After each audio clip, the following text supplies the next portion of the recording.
Is happiness more important than truth? The answer is actually rather complicated. It seems to follow that, at least for most of us, happiness is a very conditional emotion. We humans, it seems that we need to achieve things to feel happy, do things to feel happy, be productive. And that's a funny thing because we've noticed this emergence of several, maybe hundreds of productivity gurus telling us to be more consistent, be more disciplined, do more in a short amount of time. But do we need to do more? Are we being misled by a paradox? It seems that most people are staking their happiness on this conditional future that doesn't exist yet. A future that is basically them living it up, them reaching this point that they're working towards, and everything being okay, no more problems. It's just utopia. But this is not exactly how life seems to work. Life loves to surprise us, oftentimes throwing us way off course from things that we thought were almost certain. In humanity, we have really, really, really poor judgment of the future, a poor measurement and poor prediction, shall I say. Yeah. So, why is it that we can't seem to just be happy in the moment? We're sold all of this success. We consume all of these realities of success. So it seems that that is the ideal state of being, but there is only one state of being.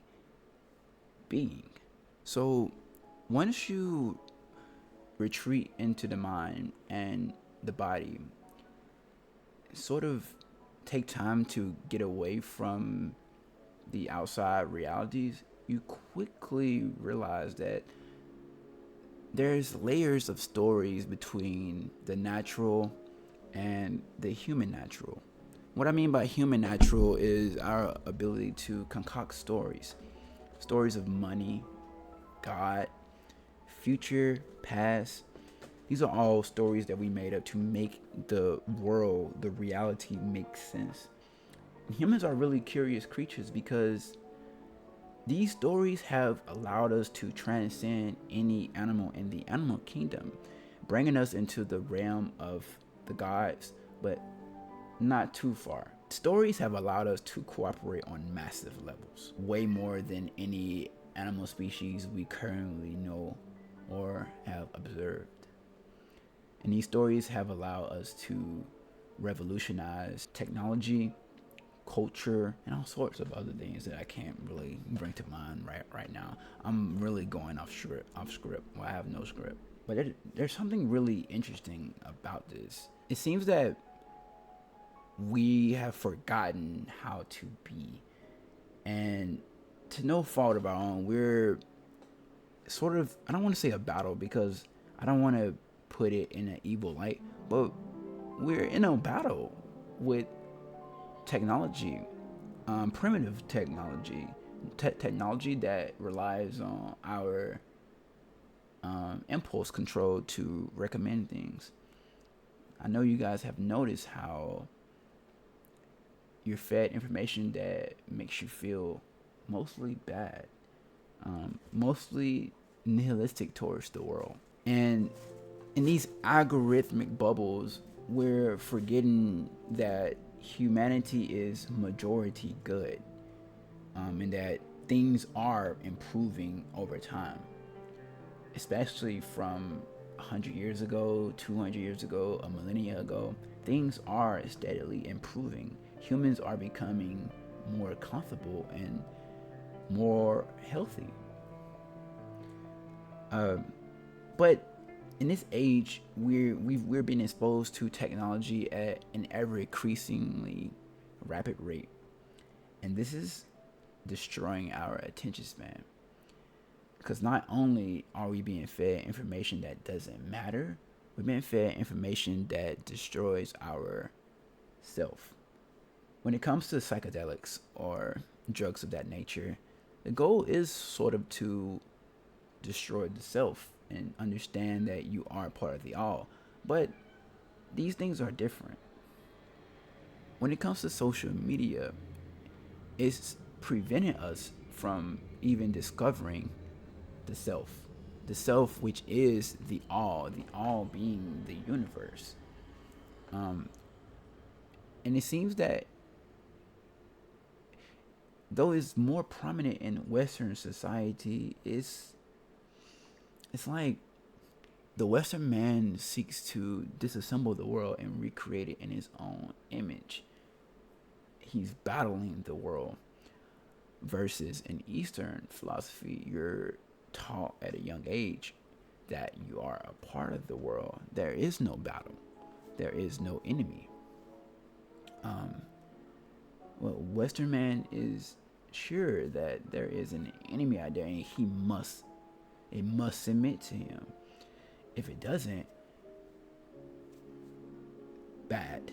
I think that this is a huge problem because we're creating a culture, a hustle culture of making the world submit to you when it is blatantly obvious that having a sense of connection to the world and abundance attracts those things to you. There can be no consistent happiness. As a human being, you must learn to embrace and experience the entire spectrum of emotion. If you decide to suppress one of those emotions or ignore them,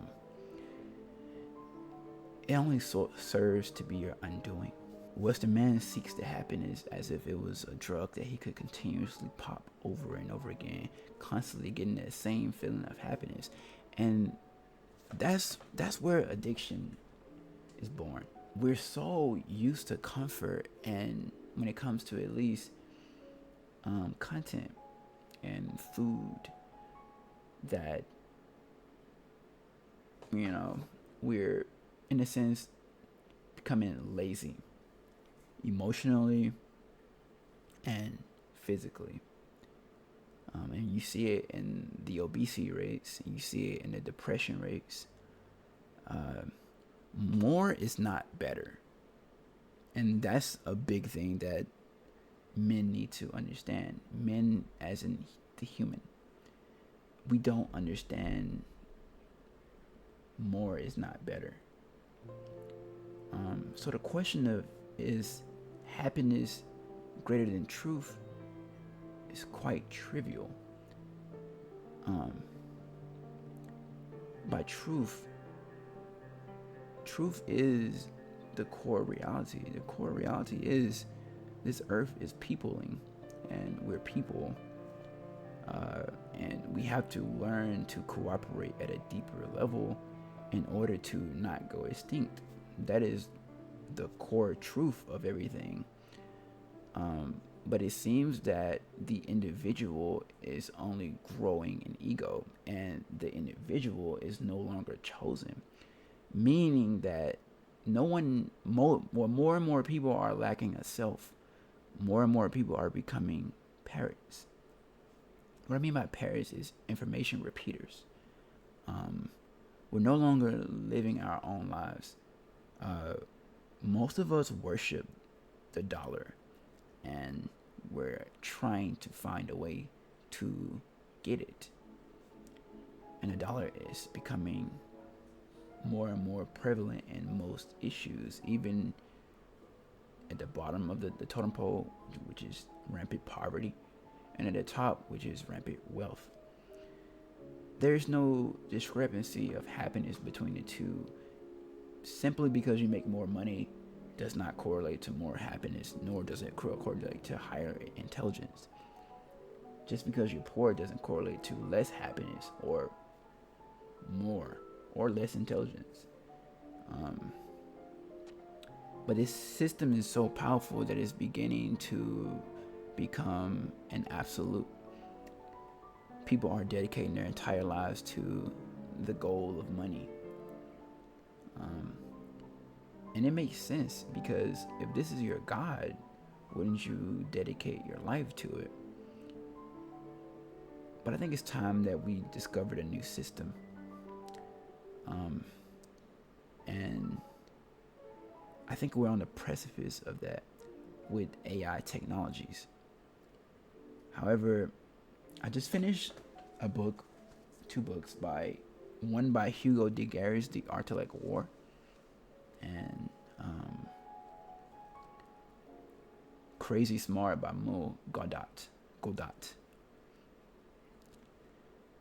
And these books have shed a lot of light on a lot of things that I've been thinking about with AI technologies, especially with their growing intelligence. Humans don't understand numbers, especially numbers that matter. At a certain point, numbers become meaningless. If I was to show you $1 billion versus $1 trillion, the difference wouldn't really register. Most people can't think about numbers in that sense realistically. When we speak about intelligence usurping us or surpassing us, we're no longer speaking about billions or trillions. We're speaking of quintillions or more. Google numbers. And that's unfathomable. People hate AI for the wrong reasons. I don't think that you should hate AI in the first place, but people hate it for the wrong reasons, and they protest it for the wrong reasons. The protest should be aligned in a different target, on a different target. The companies who use it to control us, put us in algorithmic bubbles, and sort of stir hatred and resentment amongst us. We don't seem to be aware enough, and that is of no one's fault. And that is a lot of what this rant is going to be talking about. It seems that thinkers and creators of AI or safety people are trying to alert more people of AI. And that's a really interesting thing, because how can you? Because we all have our interests, and with a world so complicated, most people only understand 1% of their daily life, actually. You don't know how your phone works, and you spend most of your time on the phone. You don't know how social media works. You spend most of your time on social media. You don't know how to grow food. You live off food. You don't know how the water is processed. You need water to live. And this is of no fault of anyone. Even in the topic of politics, we don't actually know what's going on. Well, most of us don't. And it's hard to feel any strong emotion about things that you don't understand. You can know that something wrong or something is a miss, but it's really hard to sort of grasp what to do and what to feel. I've only recently started to comprehend what technology is becoming. Prior, or a priori of understanding AI, I was envisioning a world where no one had jobs, and that was the problem. And that is such a minute issue that is laughable now. And the interesting thing about humans is we could go into, well, there's a survival bias, and we feel like we've survived this long and we've overcome famine, drought, disease. So why can't we overcome this? And that's really interesting that we feel that way. I don't really have much to say about that, but we got to snap out of it. We can be destroyed. Most creatures have been destroyed. The universe may run on a cycle where you will be destroyed by something. And I don't know how many of you are familiar with the Fermi paradox, but this could very well be it, you know? Yeah, I didn't really have a script for this video, but I'm kind of just going by my thought. But I think it's really important that we stop trying to be happy. Like, that is a waste of our time. Why is everybody's goal to be happy? It doesn't make any sense. You can't be happy forever. Even if I was to give you God-like powers where you could do anything you can imagine, eventually you would wind back up in this reality where you didn't want to predict what would happen, or you didn't want to have the power to control everything that happened. You would want to be surprised. And I think humans confuse curiosity with a lot of things. And I think curiosity is our superpower. Curiosity has brought us a very long way. You know? I think we're curious about what a God is. And that's obvious because we've only wrote about gods. Man has dreamt of being amongst the stars, being amongst the divine. And as sad as it is, I don't think men will ever get that chance. Not the Homo sapien. The only creature that will visit the stars is going to be something other than us. I don't know if we're going to be a part of that thing, but the Homo sapien would not travel the stars. That is quite obvious to me, at least. We're simply too fragile. I don't want to say we're dumb, but if there's a being that's going to be trillions on trillions and trillions of times smarter than us, then, I don't think we're going to cut it. And I don't think that being is going to necessarily outright destroy us. Nor, I don't think we're going to destroy ourselves. I think there's going to be a natural process of erasure. Because it may not even be violent, but in a world where something like that could exist, and what place would we have? We spent the last 100 years or so chasing very, very human dreams. And now even the dreams that we chase are so regurgitated and normal, especially in the sense like now we can see that, oh, everybody's like me. We couldn't see that before, but now we see, oh, I'm not unique. I think that brings into the question, is a collective conscious the next step for Earthlings? I don't think anything, well, I don't know of, I can't imagine anything uniting us more than capitalism. And cooperation is how we get to these next levels. So what would it take to get us there? And the thing about humans is we can't hold that much information at once. You can't think about 3 things at once. There's 8 billion of us. All 8 billion of us have their own desires. It would take a collective consciousness to hold all this information, like AI, and then delegate and determine what is the best solution for everybody. A human would never be able to do that. That is peak cooperation. A solution that fits everybody,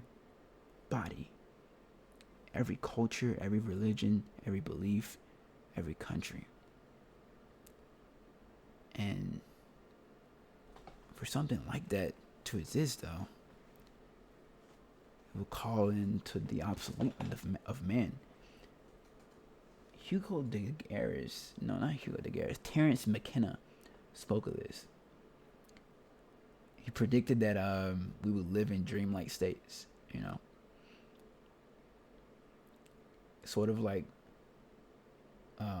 Imagine taking games, social media, or like technology like the Apple Vision Pro and maximizing it and putting the human back into nature, but connecting us to the digital cloud to where we could live out all our dreams and fantasies indefinitely.